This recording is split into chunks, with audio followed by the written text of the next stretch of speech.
Hi everybody, here we're going to learn about the theory for the torque experiment, and what we're going to begin with is going to be a refrigerator on the floor. So this is the floor and you have this refrigerator, and let's say that you want to move the refrigerator. If you apply a force along the center of mass of the refrigerator, then here, so that's going to be the center of mass, so here the refrigerator is just going to move along in a straight line. That's one case, but there's going to be another case here. So I'm going to keep that line that represents the center of mass of the refrigerator. But now, if you were to apply a force up here, then what would happen is that you would make the refrigerator topple over, or essentially the refrigerator would rotate until it hits the ground. So this is a new kind of force here. This is a force that makes objects rotate, and this kind of force, we're going to call it a torque. So the simple diagram for a torque is, in general, let's say that you have a wheel, and let's say that you apply a force at the rim of the wheel, and you're going to apply perpendicular to the rim of the wheel, so that's going to make the wheel rotate around. So what matters here is that what you need to know is the force that you apply, but also the distance from the pivot. So the pivot of the wheel is at the center, and the distance of the force from the pivot, in this case, that's just going to be the radius of the wheel. And this is going to lead to a rotational analog of a force, and we're going to call that the torque. And so torque is going to be defined as the distance that the force is applied from the pivot point, which is the radius, multiplied by the magnitude of the force. And in particular, the force is going to be perpendicular to the radius of the circle. So this is the equation that we're going to verify today, but we're actually going to verify a more general one. But this is the basic equation. So today what you're actually going to do for the experiment is there's going to be a ruler, and this ruler is going to be suspended by two strings, and those strings are going to get connected to a force meter. So there's going to be a string that's going to read a force over here, and there's going to be a string that's going to read a force over here. So this one, I'll call this F1, and this force here, I'll call it F2. Because, well, let's see here. Something else that we have to take into account is that the ruler has a mass. So because of its mass is pulling it down because of gravity.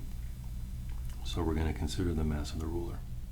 So the reason why you're going to be able to read forces F1 and F2 here is because these two forces are balancing out the weight of the ruler pulling down.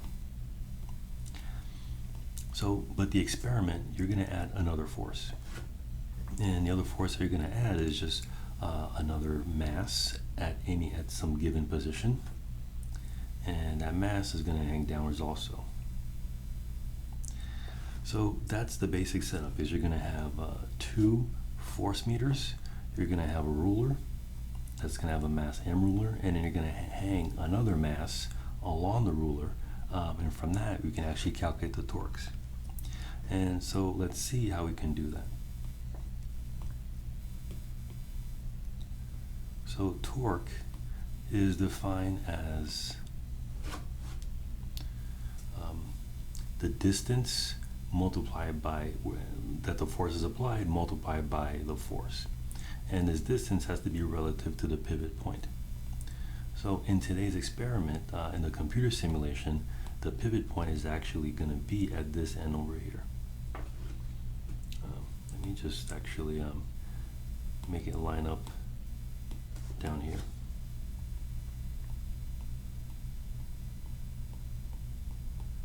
So the pivot point is going to be here.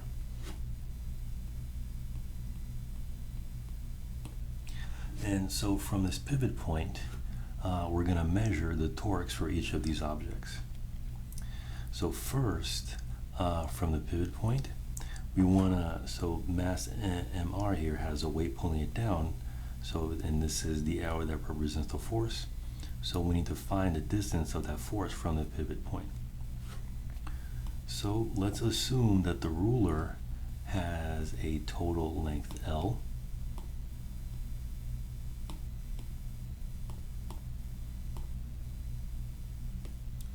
let's assume that the ruler has a total length L, and the weight of the ruler is going to be acting, imagine it is concentrated at the center of the ruler.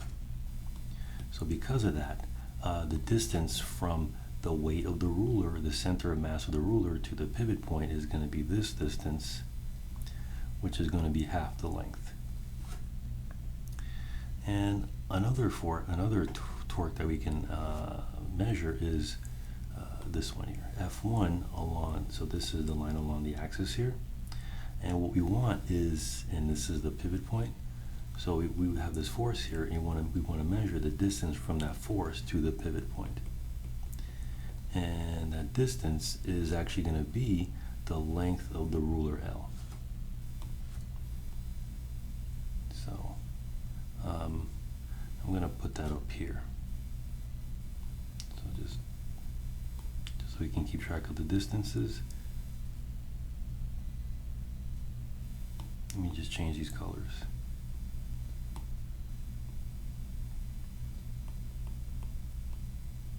So then the distance from the F1 to the pivot point is going to be the length of the ruler. And that's going to give us a second torque. But there's going to be another torque. So this is getting a little jumbled. So let's just kind of start to put these down in equations. So what we actually want to calculate is going to be the total torque. And so far, we have two torques. The first torque that we got was the hanging mass. And one thing to remember is that the torque has a direction. So if a torque makes something rotate counterclockwise, so if the torque makes something rotate counterclockwise, it's going to have a positive torque.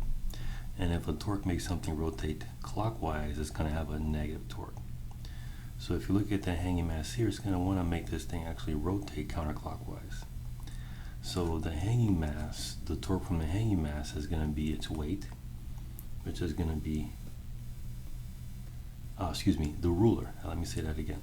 The ruler, the center of mass of the ruler is going to want to make this this whole system rotate counterclockwise. So because of that, it's going to have a positive torque. And the torque from the center of mass of the ruler is going to be defined as the weight of the ruler, which is mass ruler times g. And then multiplied by the distance from that weight to the pivot point, which is going to be L over 2. So let's just go ahead and get rid of that now.